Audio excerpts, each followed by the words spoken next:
সেনাবাহিনীর নাম কই আমার নিয়ে গেছে ওটার উপরে নতুন বেরিত নিয়ে গেছে। আমার জামার মুখের মধ্যে দইরা মারছে, আমার মুখ চাপা দইরা নিয়ে আমার দংশন করছে। আমি ওদের ফাঁসি চাই, যদি ওদের ফাঁসি না দেয় তাহলে আমরা দুজন ফাঁসি দিই, তারপরে যা করবো। তোমার সাথে যে দর্শন হয়েছে তখন ছিল কয়জন? দুইজন। ভোলার মনপুরায় প্রেমের টানে সুনামগঞ্জ থেকে আসা এক তরুণীকে জিম্মি করে গণধর্ষণের অভিযোগ উঠেছে। প্রেমিকার সামনেই প্রেমিককে মারধর করে আটকে রেখে প্রেমিকার উপর পালাক্রমে নির্যাতন চালায় মানুষরূপী কিছু হায়না। এটা বইলা নিয়ে গেছিল যে আমগরে লঞ্চে উড়াই দিব, টাকার লঞ্চে উড়াই দেয় নাই। এইদিকে কে জানি লাইট মারছে, কোথায় কি সেনাবাহিনী আইতেছে, তোরা নিচের দিকে নাম। আমরা নামছি, নামার পরে একটা খাল পড়ছে, কি উপরে উঠার পরে আমার জামার মুখের মধ্যে দইরা মারছে, আমার মুখ চাপা দইরা নিয়ে আমার দংশন করছে। কয়জন? দুইজন। নাম জানো একজনেরও? না, আমি তো নতুন কারো নাম জানি না। মানে তাদের তুমি দেখলে চিনবা? হ্যাঁ, দেখলে চিনি। মানে তুমি না কিছুক্ষণ আগে বললা যে একজনের বাড়ি জানো, মানে চিনো তুমি? হ্যাঁ, একজনের বাড়ি চিনি। কার বাড়ি? এটা কার বাড়ি? ওই যে বুড়া মহি লোকটার। লোকটা কি এলাকার কে? এটা তো আমি ঠিক জানি না, কিন্তু ওর বেটা আছিল, জানি না, ওর বেটা আছিল উনি।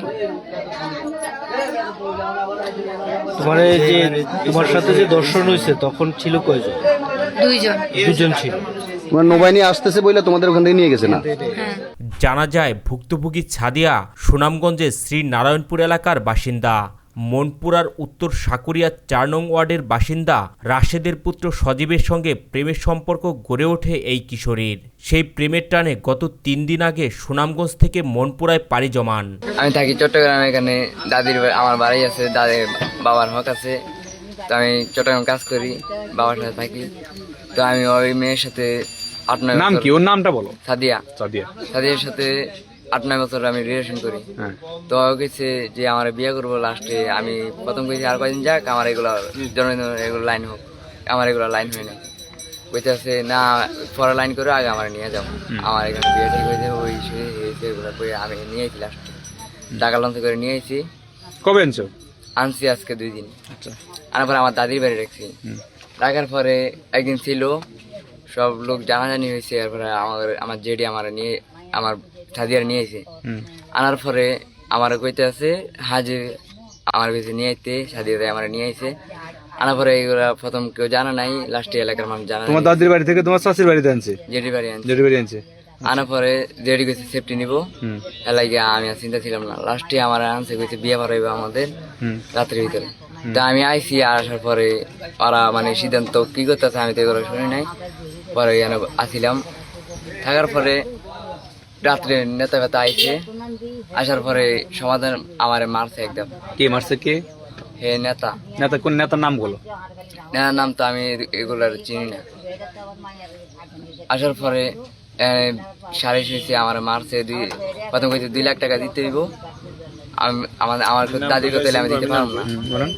গ্যাসুদ্দিন না আলমগীর? ওই দিন বুড়া করে দাঁড়িয়ে একটা গ্যাসুদ্দিন। হ্যাঁ আলমগীর। হ্যাঁ আছে, তিনজন মিলে। ইদিস মাঝি। তিনজন।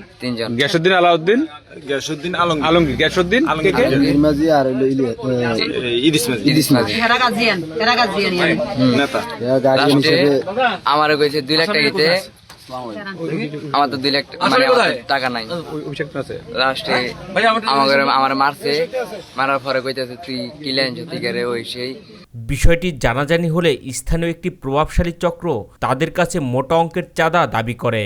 স্থানীয় লোকজনের বাধা সত্ত্বেও জোর করে রাতের লঞ্চে হাতিয়ার চট্টগ্রামে পাঠানোর কথা বলে বাড়ি থেকে বের করে নিয়ে আসা হয় এই প্রেমিক যুগলকে। মারার পরে সবকিছু লাইন টাইন করে আমার কাছে টাকা পাঠাইব। আমি কইছি আমি রাজি হয়েছি। কইছি তোরা কই যাবি? আমি কইছি চট্টগ্রাম যাবো। কয়েছে তোরা ঢাকা লঞ্চ উঠবি রাত 3টা বাজে, সমাধান করেছি। আমরা রাজি হয়েছি। হওয়ার পরে কাউন্সিলর গুছাই দিয়েছি, গুছাই টুছাই বাড়ি কইছে যদি টাকা নাই তো গরুর বাড়ি সব লই যাবো, বাড়িতে থাকতে পারবি না, মারমু তো 2 মারমু, মায়েরা ভালামু। ওই সেই আমার ধুমকি দিছে, আমার দাদির ধুমকি দিছে। হেরা ধুমকি দেওয়ার পরে আমি তো এগুলো জানি, কিন্তু পরে আমি শুনছি যে ওগুলো ধুমকি আমার সামনে আমার ধুমকি দিছে। 2 লাখ টাকা না দিতে পারলে গরু টরু আগে দিব, বাড়ির দলিল। এটা বলছে কে? এই ইদিস মাঝি এগুলা করেছে। ওই যে ওই তিন নেতারা। পরে আমি না রাজি হয়েছি যে আমি ঢাকা লঞ্চে যাবো, ও রাজি হয়েছে যে আমরা চিটাগাং যাবো। আমি আচ্ছা ঠিক আছে ল, তো এই ব্যাগটা গুছাইছে। আসার সময় আমার দাদির বাড়িতে নিয়ে দিয়েছে, আমার যেটি বিদায় দিয়েছে রাস্তার পরে আনছে। আনার পর ওদিকে লাইট আনছে, লাইট একটা মারছে কি জানি, আমরা ওদিকে ছিলাম মারতে। আমরা মনে হয় সেনাবাহিনীর নাম কই আমার নিয়ে গেছে ওইটার উপরে নতুন বেরিয়ে নিয়ে গেছে। নিয়ে আমার মুখ চাবি দিচ্ছে, আমার একটা মারছে, মায়েরে আমার গঞ্জি সিরা লাগছে, ওরে মুখ চাবি নিয়ে গেছে, নিয়ে আমার ডন করছে। করার পরে আমি গঞ্জি ছুট পাই, সিরে মেরে চলি জাগাইছি, আর ওটা নেওয়ার পরে জাগাইছি। লাস্টে আমি বইবা কাঁদছিলাম, লাস্টে সবাই বাড়িছে, বাড়ার পরে গেলাম। ভুক্তভোগী এই তরুণী বলেন, লঞ্চে তুলে দেওয়ার কথা বলে তারা তাদেরকে তালতলি বেড়িবাঁধে নিয়ে আসে। এরপর তাদেরকে ভয় দেখিয়ে তার প্রেমিককে মারধর করতে শুরু করে। এরপর তার প্রেমিককে গাছের সঙ্গে বেঁধে তার মুখ চেপে তার উপর অমানসিক নির্যাতন চালানো হয়। তোমার সাথে যে দর্শন হয়েছে তখন ছিল কয়জন? দুজন ছিল। তোমার নৌবাহিনী আসতেছে বলে তোমাদের ওখান থেকে নিয়ে গেছে না? হ্যাঁ। লাস্টে ওরা জিজ্ঞাসা ভাই আমার বউ কই, অক আমার কইতে আছে তোমার বউ আমি তো ওদের ব্যাপার কইতে পারি না। পরে ওরা টোকাইটা আমার নাম্বার দিতে হলো অগ, যে দুজন আছে। বউ বলতে তোমার তো বিয়ে হয় না? বিয়ে হয় না, মানে তোমার প্রেমিকা? হ্যাঁ, লাস্টে নাম্বার দিতে হলো, কোন সমস্যা হইলে আমার বলবি। এটা কে বলছো? Honda driver? না ওই যে দুজন দর্শন করছে দুইজন। হ্যাঁ হ্যাঁ হ্যাঁ।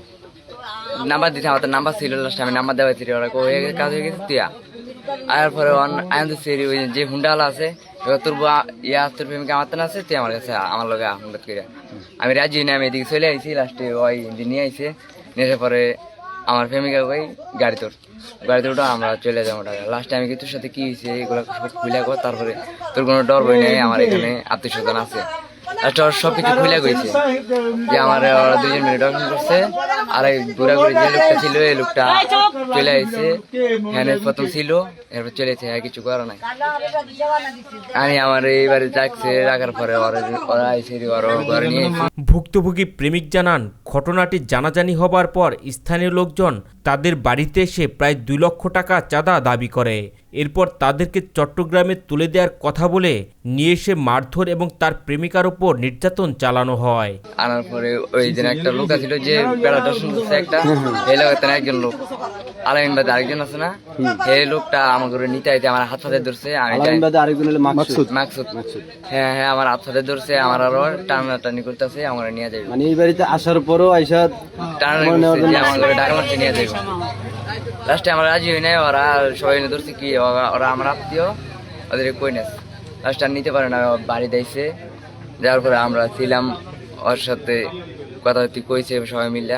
এই ঘটনার সুষ্ঠু ও দোষীদের দৃষ্টান্তমূলক শাস্তির দাবি করেন ভুক্তভোগী এই প্রেমিক যুগল। এখন আপনি এটার জন্য কি চান? আমি ওদের ফাঁসি চাই, যদি ওদের ফাঁসি না দেয় তাহলে আমরা দুজন ফাঁসি দিই, তারপরে যা